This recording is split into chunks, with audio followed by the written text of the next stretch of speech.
Pak. Ada yang nanya nih, pengiriman barang dengan metode konsul, barang di konsul tuh seperti apa ya, Pak? Nah, menarik nih ya. Jadi tidak semua tahu pengiriman barang ke luar daerah itu dengan layanan konsul. Saya akan sedikit jelaskan di pagi ini terkait pengiriman barang yang menggunakan konsul. Seperti apa? Saya kasih dua tipsnya nanti keuntungan mengirim barang melalui konsul. Sini, saya ambil ngopi kita. Nah, seperti yang tadi saya sampaikan, apa sih yang dimaksud pengiriman barang secara konsul? Di dunia ekspedisi, bahasa konsul adalah penggabungan atau menjadikan satu barang menjadi satu kesatuan. Di ekspedisi, sebutan barang dalam satu barang disebut satu koli. Nah, konsul ini adalah menggabungkan beberapa koli menjadi satu koli. Apa manfaatnya?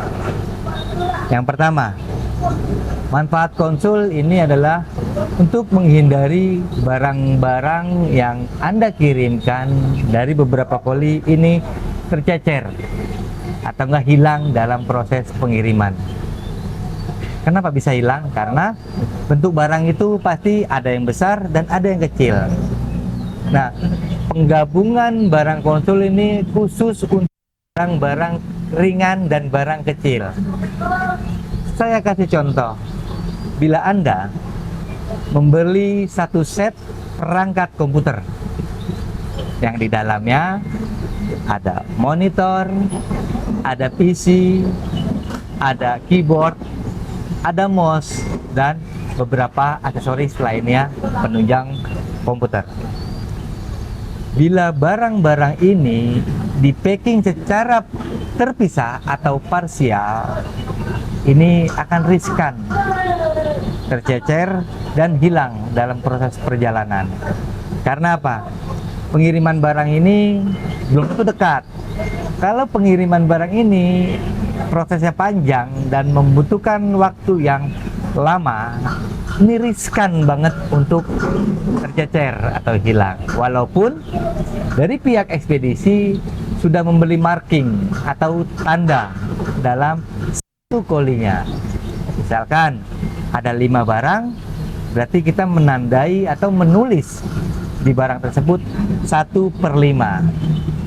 Tapi karena prosesnya panjang, menurut saya besar resiko untuk terselip atau nggak hilang di dalam perjalanan. Yang kedua adalah terkait biaya. Karena kalau dalam barang-barang komputer tadi kita pisahkan satu persatu, kita tangani secara packing kayu satu persatu, walaupun itu terlindung dengan barang lainnya di saat tertimpa atau nggak tertindih, tapi biayanya pasti jauh lebih besar. Karena keyboard kita packing kayu sendiri ada biaya, monitor kita packing sendiri ada biaya, lalu PC-nya kita packing sendiri ada biaya. Yang menurut saya cost-nya terlalu besar nantinya, karena packing dengan kayu itu membutuhkan biaya yang menurut saya lumayan. Kalau tujuannya sama, mendingan kita berikan secara konsul yang beberapa koli tadi kita gabungkan menjadi satu dengan cara kita wrapping monitor, PC, keyboard, mouse, dan lainnya kita gabungkan menjadi satu. Menurut saya jauh lebih aman, dan sebelum kita packing kayu, kita packing plastik dan memastikan barang tersebut terlindung kalau kena air ataupun kena hujan dalam proses perjalanan. Dan packingnya pun jelas, satu koli ada beberapa barang parsial di dalamnya. Oke Pak, lalu apakah semua barang yang dikirim ini bisa pakai metode konsul gitu? Nah, saya jawab tidak semua pengiriman barang bisa menggunakan layanan secara konsul atau enggak penggabungan. Kenapa? Karena konsul ini lebih didefinisikan atau enggak dikhususkan untuk barang-barang yang kecil, yang ringan, yang masih bisa diangkat secara manual atau enggak tenaga manusia. Barang yang tidak bisa terkonsul adalah barang-barang yang memiliki berat barang yang minimal dia 35 kilo sampai ke atas. Ada 3 barang nih misalkan 45 kilo digabungkan menjadi satu, berarti berat barang tersebut kurang lebih 135 kilo. Ini akan menyulitkan saat proses delivery nanti.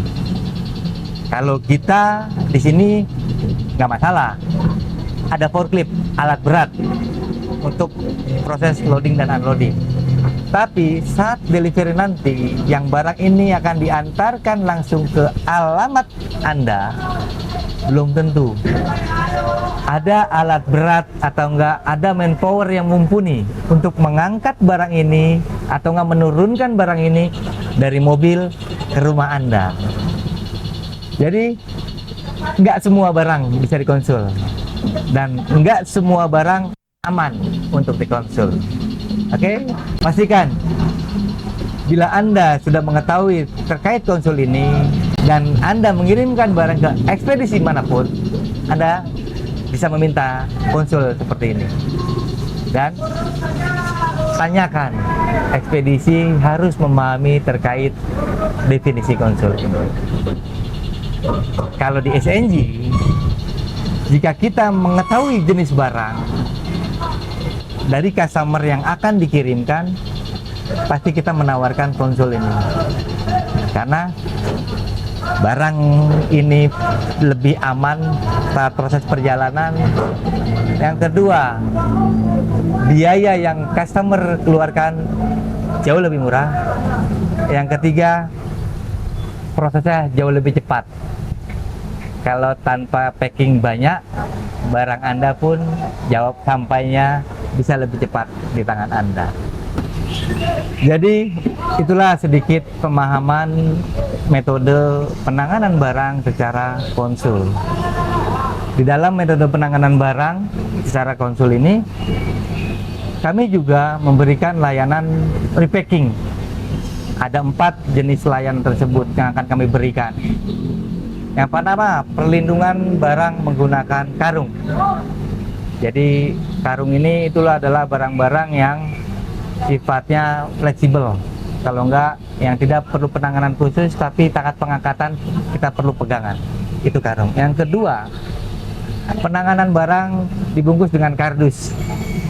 Nah, dibungkus dengan kardus ini biasanya kendaraan, sepeda motor yang lebih sering. Sebelum dia dibungkus dengan karung, di dalamnya harus dibungkus dengan kardus untuk melindungi bodi motor tersebut. Lalu yang ketiga, penanganan repacking secara wrapping. Perlindungan barang menggunakan plastik wrapping yang agar terhindar dari cipratan air atau enggak terhindar dari hujan di dalam proses perjalanan. Lalu yang keempat adalah perlindungan packing kayu. Jadi jangan takut lagi. Perlindungan barang adalah prioritas kami. Kirim barang kecil, barang besar, barang panjang, sampai barang berat, jangan ragu. Amanah tetap terjaga sampai pelosok negeri. Kirim barang, SNG-in aja. Terima kasih.